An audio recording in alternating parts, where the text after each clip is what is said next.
Hello friends, I welcome you all to my channel Casper Mind. इस lecture में हम पढ़ने वाले हैं कॉन्स्टिट्यूशनल बॉडीज जिसमें है फाइनेंस कमीशन, यूपीएससी और इलेक्शन कमीशन का कंपैरिजन। उसके बाद हम थोड़े से बात करेंगे पब्लिक सर्विस कमीशन की और कुछ प्रोविजंस देखेंगे इलेक्शन से रिलेटेड। तो सबसे पहले स्टार्ट करते हैं फाइनेंस कमीशन से। तो हमारा क्वेश्चन हम सबसे पहला देख लेते हैं। क्वेश्चन 1 है, compare the provisions of finance commission, UPSC and election commission, that is composition and appointment, oath, term, qualification, condition of office and functions। सबसे पहले हम फाइनेंस कमीशन का देख लेते हैं। ये आर्टिकल 280 के अंदर मेंशन है। इसमें कंपोजिशन की बात करें तो यहाँ पे चेयरमैन और मेंबर्स होंगे, यहाँ पे फिक्स दिए हुए हैं।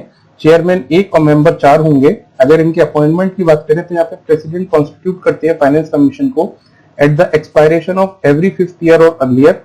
जैसी जो फाइनेंस कमीशन का एक्सपायर होने 5 साल के बाद या फिर उससे पहले भी अपॉइंट कर सकते हैं प्रेसिडेंट, और ये इनके ऑफिस के लिए अगेन रीअपॉइंटमेंट इनकी फाइनेंस कमीशन की जा सकती है। अगर क्वालिफिकेशंस की बात करें तो हम देखते हैं कि इनकी क्वालिफिकेशंस डिसाइड की जाती है पार्लियामेंट के द्वारा बाय लॉ। तो ये कॉन्स्टिट्यूशन के अंदर नहीं दे रखी। तो जो चेयरमैन होंगे उनके पास हाई एक्सपीरियंस होना चाहिए पब्लिक अफेयर्स का, जबकि जो 4 मेंबर्स होंगे उसके अंदर से जो पहले मेंबर हैं वो जज ऑफ हाई कोर्ट होने चाहिए या फिर क्वालिफाइड होने चाहिए जज ऑफ हाई कोर्ट के लिए। सेकंड है जिनके पास स्पेशल नॉलेज होनी चाहिए फाइनेंस या अकाउंट्स की ऑफ द गवर्नमेंट्स की। थर्ड है जिनके पास वाइड एक्सपीरियंस हो फाइनेंशियल मैटर्स का। और चौथे हैं जिनके पास स्पेशल नॉलेज हो इकोनॉमिक्स की। अगर हम इनके टर्म की बात करें तो हम देखते हैं कि at the expiration of the 5 year और अर्लियर बाय द प्रेसिडेंट। तो यहाँ पे हम देखते हैं कि 5 ईयर्स या फिर उससे पहले भी किया जा सकता है। और अगर रिमूवल की बात करें तो यहाँ पे जो रिमूवल प्रोसीजर है for the finance commission chairman और मेंबर्स ये डिफाइन नहीं किया गया है। कंडीशन ऑफ ऑफिस की बात करें तो हम यहाँ पे देखते हैं कि जो कमीशन है वो डिटरमाइन करेगा खुद का प्रोसीजर, और इनके पास वो पावर्स होंगी जो इनको पार्लियामेंट बाय लॉ कन्फर करेगा। उसके बाद फंक्शंस हम जो सब जब पढ़ने वाले हैं, जब हम कंपैरिजन करेंगे, जब एक साथ देख लेंगे। उसके बाद अगर हम बात करें हम हमारे यूपीएससी की तो ये आर्टिकल 315 से लेके 323 तक दिया हुआ है। यहाँ पे कंपोजिशन के अंदर हम देखते हैं कि चेयरमैन और मेंबर्स होंगे। चेयरमैन 1 और मेंबर्स n हो सकते हैं क्योंकि number of members of the commission fix करते हैं प्रेसिडेंट। यूजुअली 8 और 9 मेंबर्स होते हैं। यहाँ पे अपॉइंटमेंट सबका प्रेसिडेंट के द्वारा किया जाता है, और ये जो चेयरमैन और मेंबर्स होते हैं इनका वापस रीअपॉइंटमेंट इस ऑफिस में नहीं किया जा सकता। अगर हम अपॉइंटमेंट देखें स्टेट पब्लिक सर्विस कमीशन की तो यहाँ पे गवर्नर करते हैं। अगर क्वालिफिकेशन देखें हम यूपीएससी के मेंबर्स की तो हम देखते हैं कि हाफ ऑफ द जो मेंबर्स होंगे उनके पास 10 साल का एक्सपीरियंस होना चाहिए अंडर गवर्नमेंट ऑफ इंडिया और गवर्नमेंट ऑफ स्टेट। अगर हम टर्म की बात करें तो हम देखते हैं कि जहां फाइनेंस कमीशन में 5 साल के बाद बनाया जा रहा था, यहाँ पे इनका जो टर्म है ये 6 साल का होगा, या एज इनकी डिफाइन की गई है 65 ईयर। जो भी पहले हो जाता है उसके हिसाब से इनका टर्म डिसाइड होगा, 6 साल या age of 65 years whichever is earlier. अगर हम जेपीएससी या एसपीएससी की बात करें तो ये 62 ईयर्स की होगी एज इनकी। अगर हम रिमूवल की अगर हम बात करें तो अगर वैकेंसी हो जाती है of the office of the chairman, तो हम देखते हैं यहाँ पे कि जो प्रेसिडेंट है वो अपॉइंट करते हैं any other member until chairman resumes office और न्यूली अपॉइंटेड। या तो किसी अदर मेंबर को चेयरमैन बना दिया या फिर कोई नया अपॉइंट कर दिया जाता है। अगर रेजिग्नेशन करना है चेयरमैन या मेंबर्स को तो देखते हैं कि प्रेसिडेंट को इन राइटिंग रिजाइन करके दे सकते हैं, और अगर एसपीएससी की बात करें तो गवर्नर को दिया जाता है रेजिग्नेशन। अगर सस्पेंशन की हम बात करें चेयरमैन और मेंबर्स की तो प्रेसिडेंट कर सकते हैं, पर इनको एक रेफरेंस लेना होगा सुप्रीम कोर्ट का। इसके बारे में हम और पढ़ने वाले हैं कि reference to the supreme court का क्या मतलब है। फोर्थ, इसके अंदर removal of chairman and members, इसके अंदर 2 तरीके हैं।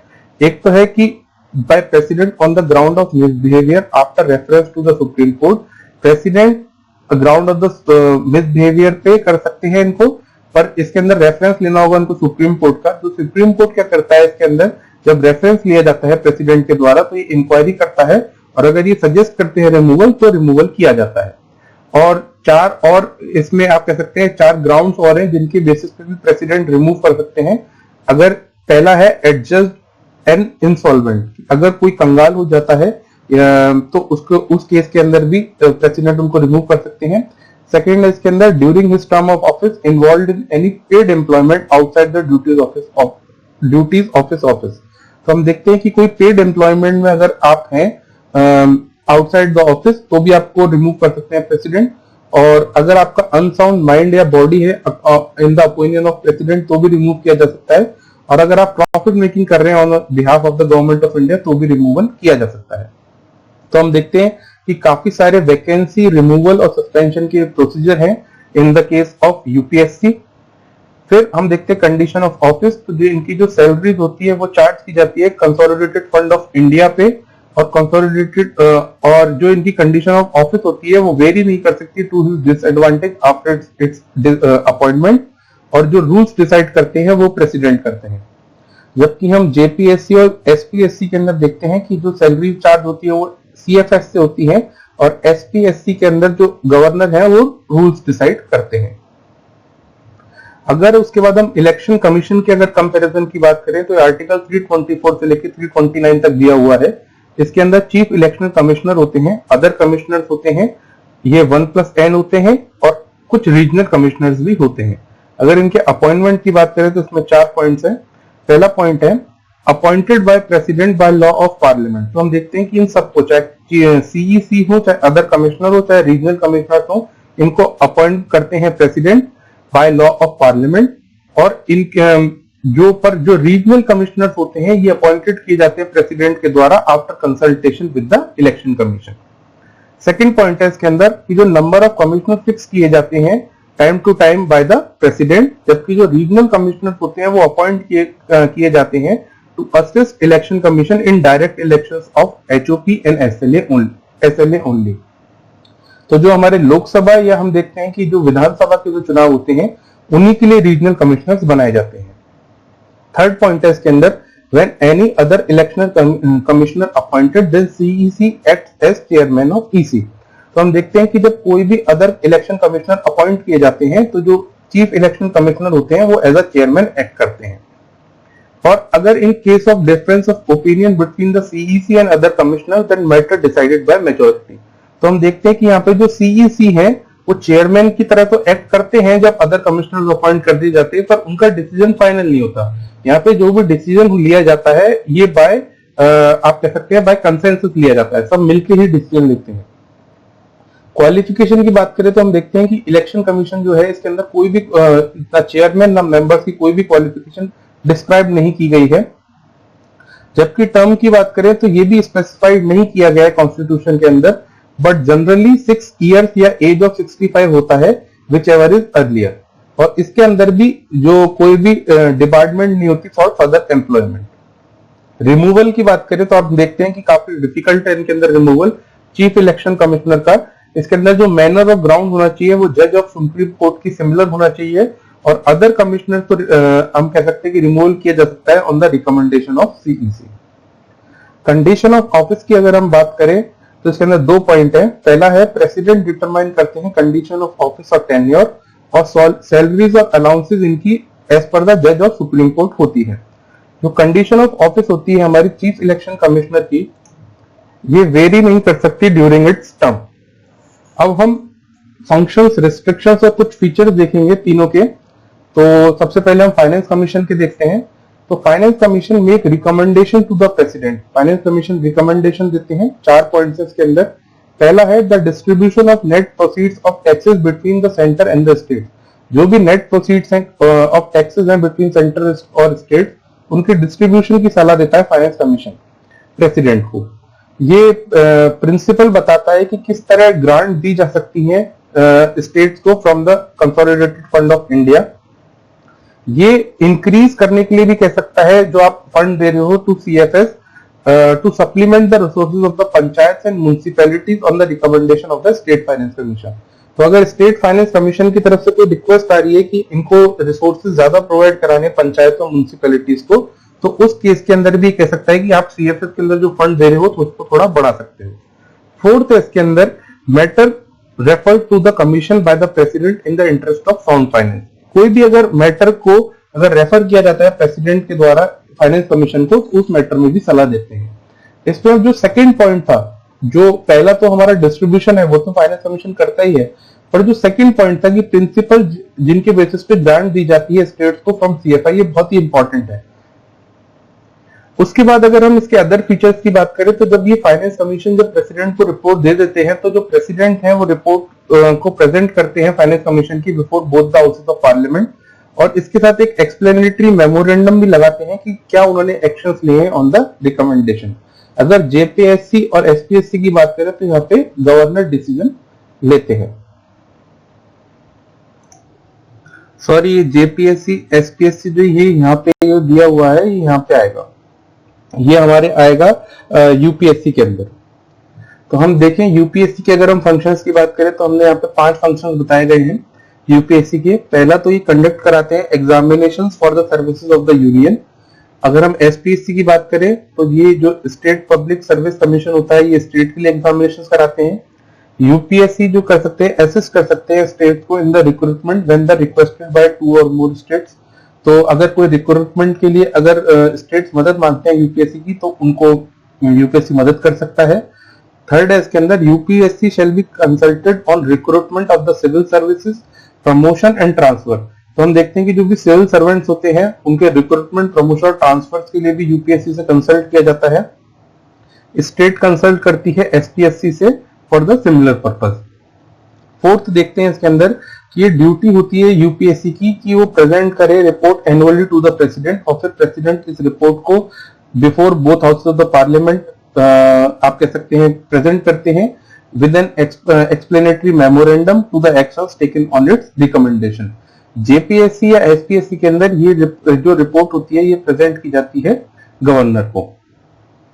फिफ्थ इसके अंदर की जो पार्लियामेंट है वो बाय लॉ प्रोवाइड करा सकती है exercise of additional functions to the UPSC. कुछ एडिशनल फंक्शंस भी दिए जा सकते हैं बाय लॉ ऑफ पार्लियामेंट। यहाँ पे कुछ रिस्ट्रिक्शंस भी हैं चेयरमैन और मेंबर्स के ऊपर, तो हम वो देखते हैं कि चेयरमैन जो होते हैं वो फर्दर एम्प्लॉयमेंट नहीं ले सकते under any government of India और गवर्नमेंट ऑफ स्टेट, जबकि जो मेंबर्स होते हैं वो further employment as a member तो नहीं ले सकते, बट वो अपॉइंट किए जा सकते हैं as a chairman of UPSC और चेयरमैन ऑफ एसपीएससी। थर्ड है इसके अंदर the constitution states that the president in respect of all India services can make regulations and not be necessary for UPSC to be consulted but shall be laid before each house for at least 14 days and parliament can amend और repeal them. तो कह रहे हैं कि जो constitution उसमें दिया गया है कि जो प्रेसिडेंट है वो ऑल इंडिया सर्विसेज जो हमने बात की थी आईएएस, आईपीएस और आईएफएस होती है, उसके लिए रूल्स एंड रेगुलेशंस बनाए जा सकते हैं प्रेसिडेंट के द्वारा, और उनको उन्हें बिफोर बोथ हाउसेज उन्हें लीड करना होगा फॉर एटलीस्ट 14 days, और जो पार्लियामेंट है इनको अमेंड और रिपील कर सकती है। अगर हम इलेक्शन कमीशन के फीचर्स देखें तो 4 तो इनके बेसिक फीचर्स हैं, फिर कुछ अदर फीचर्स की भी बात करेंगे अब इलेक्शन के अंदर। तो पहले 4 बेसिक फीचर का पहला हम देख लेते हैं कि जो इलेक्शन कमीशन है ये ऑल इंडिया बॉडी है जो कॉमन है both central and state government and do not conduct elections for panchayat and municipalities and state. तो इसके लिए हम देखते हैं कि जो इलेक्शन कमीशन है वो सेंट्रल और स्टेट गवर्नमेंट के जितने भी इलेक्शन होते हैं, जिसके अंदर हम देख लेते हैं कि चाहे उसमें एचओपी हो, हाउस ऑफ पीपल हो, चाहे हमारा काउंसिल ऑफ स्टेट्स हो, चाहे एसएलए हो, इन सबके इलेक्शन कमीशन कराता है, और पंचायत और म्युनिसिपैलिटी के लिए अलग से इलेक्शन कमीशन बनाया जाता है। तो गवर्नर बनाते हैं स्टेट के अंदर, उससे कहा जाता है स्टेट इलेक्शन कमीशन। इनका दूसरा काम होता है कि प्रिपेयर करते हैं इलेक्टोरल रोल्स। तीसरा काम होता है कि कंडक्ट कराते हैं elections of parliament, state legislature, office of president and vice president. Fourth है इसके अंदर कि अगर जो हम इलेक्शन कमीशन है अगर वो गवर्नर वो रिक्वेस्ट करता है प्रेसिडेंट से, या फिर हम देखते हैं कि जो स्टेट इलेक्शन कमीशन होगा वो रिक्वेस्ट करेंगे गवर्नर से, तो स्टाफ प्रोवाइड कराया जाता है इनको फंक्शंस के लिए टू परफॉर्म द फंक्शंस। कुछ अदर फीचर्स की हम बात करें तो यहाँ पे 5 फीचर्स दिए गए हैं कि parliament by law can make provisions for the elections to either house of parliament और state legislatures including the preparation of electoral rolls and delimitation of constituencies. ये आर्टिकल 327 के अंदर मेंशन किया गया है। तो इसमें ये बताया गया है कि पार्लियामेंट कोई लॉ बना सकता है for the provisions of the election of the house of people and state legislatures. इसके अंदर कहा गया है कि मतलब क्या रूल्स होंगे, क्या रेगुलेशंस होंगी हाउस ऑफ पीपल के लिए या फिर स्टेट लेजिस्लेचर के लिए, including the preparation of electoral rolls and delimitation of constituencies. Second है इसके अंदर कि एक ही जनरल इलेक्टोरल रोल होगा फॉर एवरी टेरिटोरियल कॉन्स्टिट्यूएंसी। तो इसका मतलब है कि कोई भी डिस्क्रिमिनेशन नहीं किया जाएगा on the basis of voters, और यहाँ पे एक ही जनरल रोल होगा जिसके अंदर सारे वोटर्स की उसके अंदर लिस्ट होगी। थर्ड है इसके अंदर की जो वोटिंग होगी in the elections of house of people and SLA, वो बेसिस पे होगी एडल्ट सफरेज के, और यहाँ पे जो सिटीजन ऑफ इंडिया होने चाहिए और उनकी एज 18 या उससे ऊपर होनी चाहिए। ये आर्टिकल 326 में दिया हुआ है। और ये जो हम कह सकते हैं voting on the adult suffrage, ये काफी इंपॉर्टेंट आर्टिकल है। उसके बाद हम देखते हैं फोर्थ पॉइंट है कि यहाँ पे जो वोटर्स है उनको डिस्क्वालिफाइड नहीं किया जा सकता on the ground of non residence, unsound mind and crime, corruption और लीगल प्रैक्टिस। तो हम देखते हैं यहाँ पे जो अगर कोई भी जो वोटर है उसको इलीगल प्रैक्टिस या करप्शन इन बेसिस पे डिस्क्वालीफाई नहीं किया जा सकता। फिफ्थ है इसके अंदर कि कोई भी इंटरफेरेंस नहीं होगी कोर्ट्स की on the delimitation of the constituencies and election of house of people and SLA. ये आर्टिकल 329 में दिया गया है। अब हमारा नेक्स्ट क्वेश्चन की तरफ बढ़ते हैं। नेक्स्ट क्वेश्चन है हमारा क्वेश्चन नंबर 2 है, what do you mean by public service commission. तो अगर हम पब्लिक सर्विस कमीशन की बात करें तो हम यहाँ पे दो देखते हैं। सबसे पहले union public service commission, state public service commission, जिसे हम यूपीएससी और एसपीएससी कहते हैं। There shall be a public service commission for the union and for each state. एक पब्लिक सर्विस कमीशन होगा यूनियन के लिए और एक ईच स्टेट के लिए होगा। When Public Service Commission of Union requested by the Governor of a state, अगर यूनियन का जो पब्लिक सर्विस कमीशन है उसको रिक्वेस्ट करते हैं गवर्नर कि with the approval of president agree to serve all or any needs of the state, तो वो जो पब्लिक सर्विस यूनियन का सर्विस कमीशन है यूनियन का, वो सर्व कर सकता है स्टेट को भी।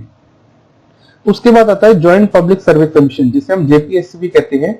तो टू और मोर स्टेट्स में agree and resolution pass by the two houses parliament में by law provide for the appointment of JPSC. इसका मतलब है कि जब भी कोई दो या दो से ज्यादा स्टेट एक रेजोल्यूशन पास करे और उसके बाद पार्लियामेंट उसको एक लॉ बना के उन दोनों के लिए कॉमन जेपीएससी या ज्वाइंट पब्लिक सर्विस कमीशन भी बना सकती है। नेक्स्ट क्वेश्चन है इसके अंदर क्वेश्चन नंबर 3 है, explain the schedules of elections and election machinery. तो हम शेड्यूल ऑफ इलेक्शन देखते हैं कि इलेक्शन का शेड्यूल किस तरह बनता है, किस तरह वोटिंग होती है, सब चीजें हम देखेंगे। उसके बाद इलेक्शन मशीनरी के बारे में हम बात करेंगे। तो सबसे पहले हम शेड्यूल ऑफ इलेक्शन पढ़ते हैं। इसके अंदर हम देखते हैं 5 पॉइंट है इसके अंदर। तो पहला पॉइंट है, under section 14 of the RPA the election commission announces the schedule of elections a few weeks before the formal process set in motion. तो हम देखते हैं कि जो इलेक्शन कमीशन है वो अनाउंस करते हैं शेड्यूल ऑफ द इलेक्शंस, और उसके बाद जो रिकमेंडेशंस होती हैं गवर्नमेंट को भेजी जाती है। उसके बाद जो प्रेसिडेंट होते हैं वो क्लियर करते हैं notifications of the poll dates. तो हम देखते हैं कि सबसे पहले जो इलेक्शन कमीशन है वो शेड्यूल को अनाउंस कर रहे हैं और रिकमेंडेशन भेज रहे हैं गवर्नमेंट को। यहाँ पे जो रिकमेंडेशन भेजी जाती है गवर्नमेंट को, इसमें जो लॉ मिनिस्ट्री होती है प्रपोजल तैयार करती है यूनियन कैबिनेट के लिए, और वो फाइनली रिकमेंड करते हैं प्रेसिडेंट को कि आप एक नोटिफिकेशन जारी करें।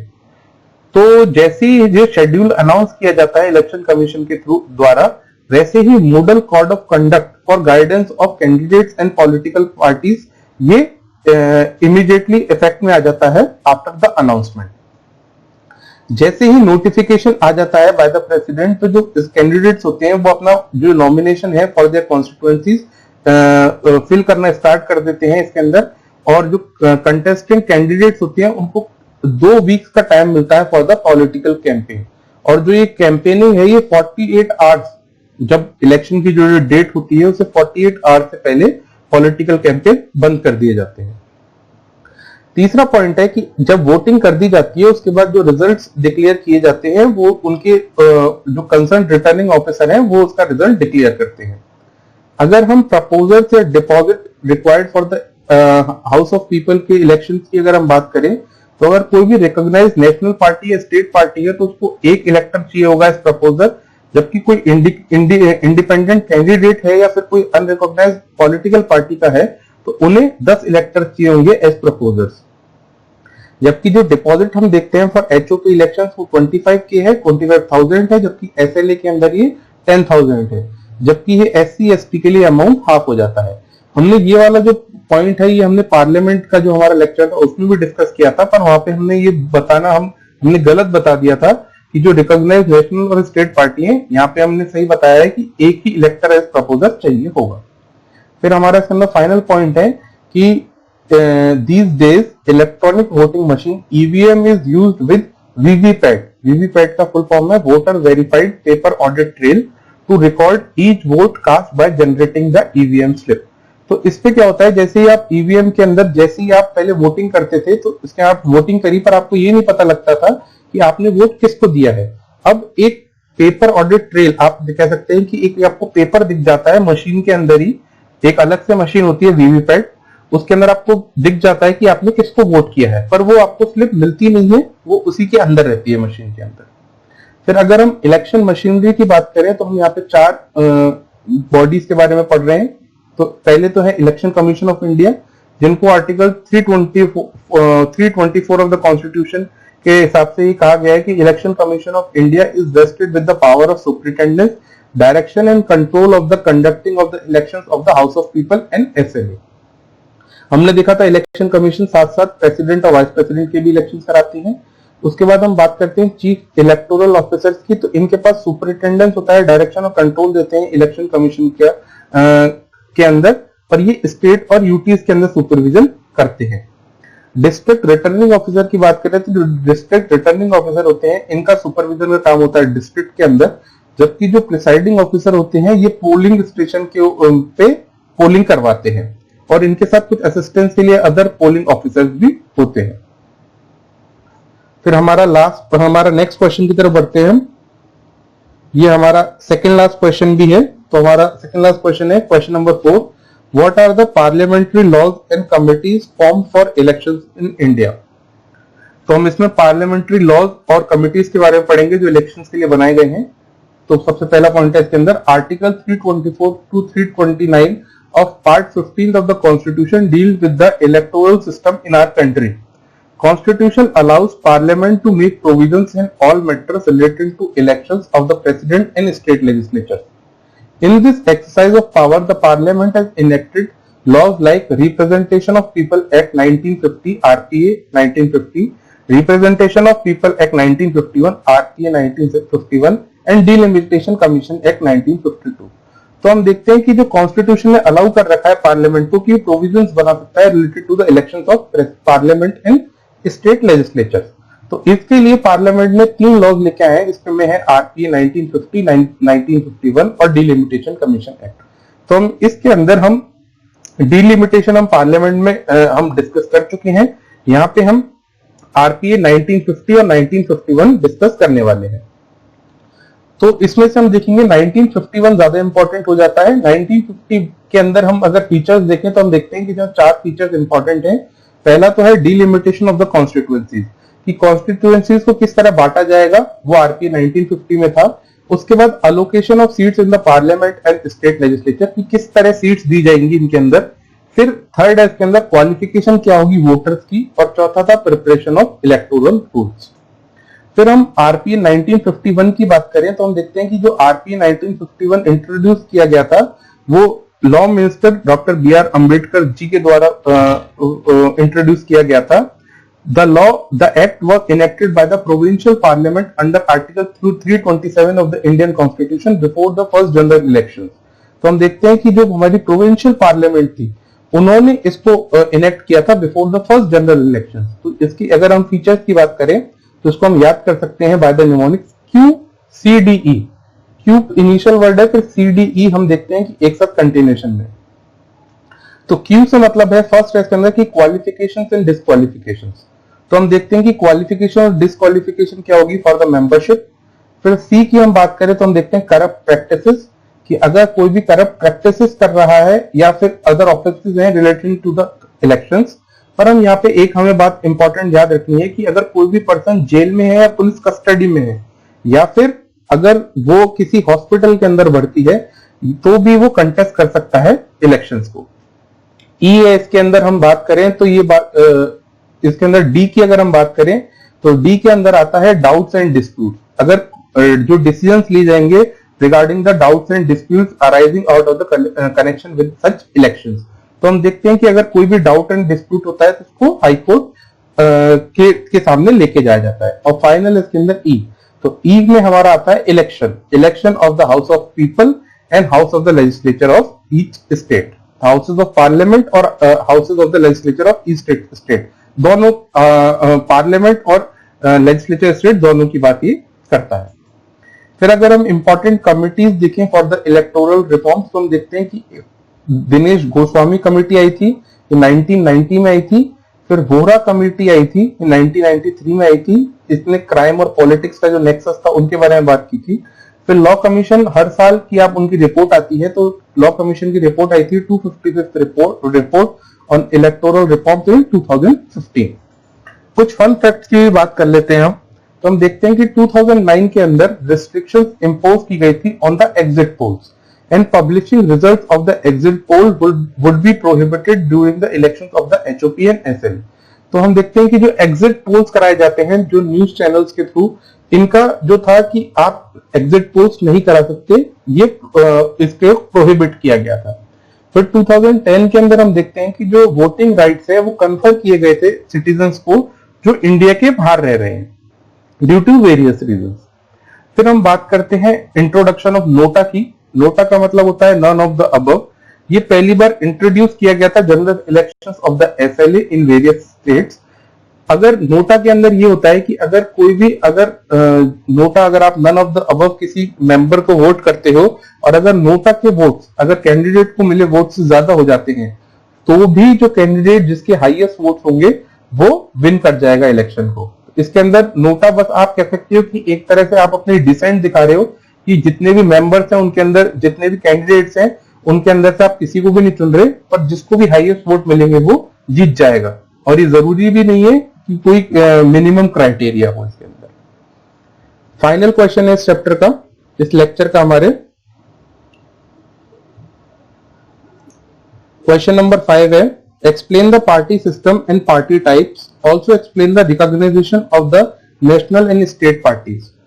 तो हम स्टेट पार्टी सिस्टम और पार्टीज की अगर हम बात करें तो there are 3 kind of party system in the world, 1 party system, 2 party system and multi party system. तो अगर हम यूएसए और ब्रिटेन की बात करें तो वहां पर 2 पार्टी सिस्टम फॉलो किया जाता है, जबकि जो इंडिया है वो मल्टी पार्टी सिस्टम फॉलो करता है।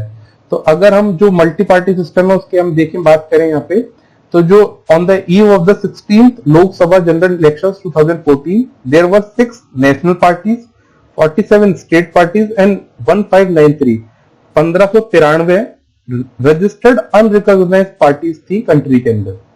फिर हम देखते हैं कि इंडिया के अंदर जो पार्टी सिस्टम है उसके अंदर सबसे ज्यादा इंपॉर्टेंट रखता है personality cult. Quite often the parties are organized around an eminent leader who becomes more important than the party and its ideology। अगर हम पॉलिटिकल पार्टीज के टाइप्स के बारे में बात करें तो हम देखते हैं कि 4 तरह की हमें पॉलिटिकल पार्टीज देखने को मिलती हैं जो बांटी जाती हैं लेफ्ट, सेंटर और राइट। कुछ पार्टीज राइट होती है, कुछ सेंटर होती है, कुछ लेफ्ट होती है। तो जो लेफ्ट पार्टीज होती है उसके अंदर आती है रेडिकल पार्टीज, जिनका एम होता है कि वो न्यू ऑर्डर एस्टेब्लिश करें और जो पहले वाला जो इंस्टीट्यूशन चल रहे हैं उनको चेंज कर दें पूरी तरह। जो सेंटर पार्टीज होती हैं ज्यादातर इन्हें लिबरल पार्टीज कहा जाता है और ये एम करती है कि थोड़ा धीरे धीरे रिफॉर्म करें जो इंस्टीट्यूशन चल रहे हैं। जबकि जो राइट पार्टीज होती हैं इसके अंदर ये जो पुराने जो सोशो इकोनॉमिक और पॉलिटिकल इंस्टीट्यूशन चल रहे थे उनको कंटिन्यू करने की बात करते हैं, कोई रिफॉर्म की बात नहीं करते उसके अंदर। और या फिर कंजर्वेटिव पार्टी होती है कि जैसा चल रहा है वैसा ही अच्छा है। उसके बाद अगर हम रिकॉग्निशन की बात करें नेशनल और स्टेट पार्टीज की, तो जो इलेक्शन कमीशन है वो रजिस्टर करते हैं पार्टीज को और रिकॉग्नाइज भी करते हैं उनको एज नेशनल और state parties on the basis of their poll performance, कि जो उनकी जो वोटिंग जिस तरह की जाती है उनको उसके आधार पर उनको नेशनल या स्टेट पार्टी का दर्जा दिया जाता है। जबकि जो अदर पार्टीज होती हैं उनको रजिस्टर्ड अनरिकॉग्नाइज्ड पार्टीज कहा जाता है। अगर हम नेशनल पार्टी की बात करें तो हर पार्टी को एक सिंबल दिया जाता है और वो थ्रू आउट द इंडिया उसको यूज कर सकते हैं। और जो हम कह सकते हैं कि जो नेशनल पार्टीज होती हैं इनके, या फिर हम कह सकते हैं रिकॉग्नाइज्ड पार्टीज होती हैं जिसके अंदर नेशनल स्टेट दोनों होंगी, इनके पास 40 स्टार कैंपेनर्स होते हैं ड्यूरिंग द इलेक्शंस। अब स्टार कैंपेनर्स का क्या फायदा होता है कि जो स्टार कैंपेनर्स होते हैं उनका जो ट्रैवल एक्सपेंसेस होते हैं वो इंक्लूड नहीं किया जाता in the election expenditure of the candidate. अब ये इंपॉर्टेंट क्यों है? क्योंकि इलेक्शन कमीशन ने एक इलेक्शन एक्सपेंडिचर पर कैंडिडेट वो फिक्स कर रखा है कि उससे ज्यादा आप एक्सपेंडिचर नहीं कर सकते, जबकि जो अनरजिस्टर्ड पार्टीज होती है उनके पास 20 स्टार कैंपेनर्स ही होते हैं।